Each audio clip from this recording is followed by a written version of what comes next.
Most entrepreneurs believe that if they want to earn more money, they have to work harder, get more clients, sell more products, do more deals. But the wealthy understand it differently. They understand that they can make more without making a single dollar more by using wealth multipliers. Now, these are tools that allow you to use the same dollar to do multiple jobs at once. So instead of sitting there in a bank account, a multiplier makes you money, and it makes your money move faster, earning returns, creating tax advantages, or being borrowed against to fund new opportunities. I mean, just think about it this way. If you wanted to triple your income, you'd have to triple your customers or triple your prices. Sounds like a lot of work, right? But if you give a dollar, say 3 jobs, then you can triple your wealth without changing anything else. Now, in this video, I'm going to show you 3 advanced multipliers the wealthy use to increase their wealth without increasing their income at all. Now, these multipliers are like tools. You can use 1, 2, or 3 at the same time. They increase velocity, they minimize friction, all inside your financial system. First, tax efficiency. How to keep more of what you earn and delay paying taxes as long as possible so your money compounds uninterrupted. Next, we're going to look at positive arbitrage. So that's how to borrow at one rate and earn at a higher rate to create a spread that puts money in your pocket. And finally, strategic leverage. How to borrow against productive assets so you can grow your wealth without ever selling. Now, these are the 3 multipliers, and let's break them all down. So let's start with the first multiplier, which is tax efficiency. And most people, they focus on making more money. But what's the point if you're giving half of it away? You see, tax efficiency has 2 parts, retention and deferral. Retention means keeping more of what you earn upfront through proper tax planning. Let me show you why this matters. Let's say you make $500,000 a year. Your effective tax rate is probably pushing 40%. That's federally, which means you're giving $200,000 to the government. Now, you could put that money into real estate to get the depreciation and lower your effective tax rate to, say, 20 or 30%. That would save you $50,000 to $100,000. Now, that $100,000, if you invested in, say, 10%, it becomes $100,000, and then 10 the next year, then 121, then 133. Over 10 years, that's $2.5 million just from keeping what was already yours. Now, there are so many simple things that you can do. You can use the right legal structure for your business, find a CPA that better understands your situation, reinvest your tax savings. Now, most people think that savings may be too small to be worth it. But when you save money, when you save more of your money and then you get it compounding for you, small savings can add up to huge returns over time. All right, now here's the second part, deferral. Deferral means delaying when you pay taxes so your money can keep compounding. Think of your wealth journey like a road intersection. Every time you sell an asset, you hit an intersection. And at that intersection, you have to pay taxes. Now, most people sell a property, they pay capital gains, then they reinvest what's left, right? They reset the compounding clock every single time. But the wealthy do it differently.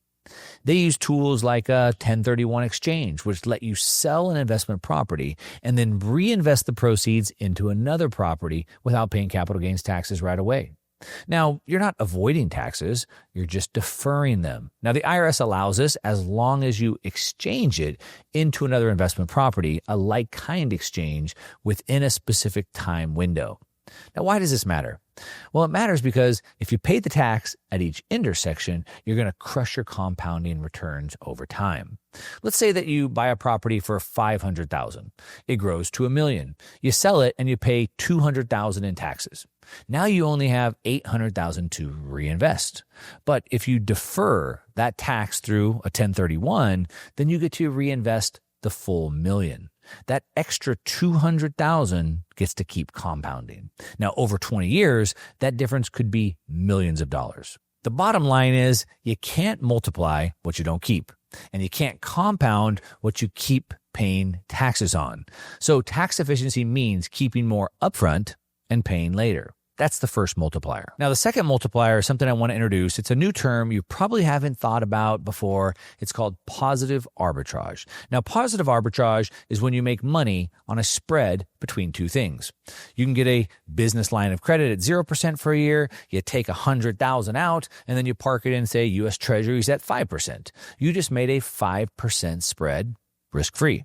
Or maybe your business is growing and you can take out a loan at, say, 5%, and then you can grow your business by 20%. Or you could even borrow against your Bitcoin at, say, 8%, and then it goes up by 25 or 50% in a year. Those are all positive arbitrage, but there's also negative arbitrage. Now, why would anybody want negative arbitrage? Well, they don't. The problem is most people don't realize that borrowing is arbitrage. You see, anytime you borrow money, there's a spread between the money that you're getting and how much it costs to get the money, meaning the rate that you're paying. Most people don't think about it as in buying money. How much does it cost to buy money? It's the rate that you pay. But when people don't think about borrowing as arbitrage, they don't think about the ROI of that money. So they make dumb decisions. Like they borrow at 7% to buy a car that depreciates at 15% a year. Now you're losing money on both ends. That's negative arbitrage. Or you could take out a home equity loan at, say, 6% to remodel your kitchen or go on vacation. Now there's no cash flow at all there. There's no return. So that's negative arbitrage too. The key is very simple here. If you're going to use leverage, make sure the spread is working for you, not against you. It's positive carry. Positive arbitrage, that's what builds wealth. Negative arbitrage destroys it. All right, so the third multiplier is strategic leverage. This is how you grow your wealth without having to sell your assets. Now, most people think the only way to access capital is to sell something, to sell property, to sell stock, to cash out, to move on, right? But the wealthy, they do it completely different. They never sell. What they do instead is they borrow. Borrowing against productive assets so you can keep them growing while you deploy that capital somewhere else. Here's how it works. Let's say you own a property worth $1 million, right? It's appreciating. It's cash flowing. So you don't want to sell it, but you need the capital, right? You need the capital for something else, for our next investment. So you could take a HELOC, right? A home equity line of credit. You could borrow $300,000 at, say, 5%. Now you still own the property, right? It's still appreciating. It's still cash flowing. But you also have $300,000 to deploy into another deal. That's strategic leverage. You're keeping the asset compounding while using its equity to multiply somewhere else. Now, you can do the same thing with Bitcoin. Let's say you have $200,000 in Bitcoin. You could borrow $100,000 against it at, say, 8% through a crypto lending platform. You invest that $100,000 into something earning more than 8%. You could even buy more Bitcoin. Then, when Bitcoin goes up, say, 20% or 30 or 40%, you could either repay the loan or you could roll it forward. That's how you access liquidity without selling or triggering taxes, while your Bitcoin keeps compounding in the background. But here's the key. Strategic leverage only works if the asset you're borrowing for is productive. It needs to be growing or generating cash flow, right? You don't want to be borrowing, for a car or for a vacation, right? That's consumer debt. That's bad leverage. You want to borrow for real estate, for Bitcoin, for business, for assets that are working for you. And you want to make sure the new investment covers the cost of the debt. That goes back to the positive arbitrage that we talked about. Think of strategic leverage like this. It's how you get your capital doing two jobs at once. The asset keeps growing. You have the money there. And then the borrowed capital, I pull it out, goes to work somewhere else, right? Now I have it doing two jobs.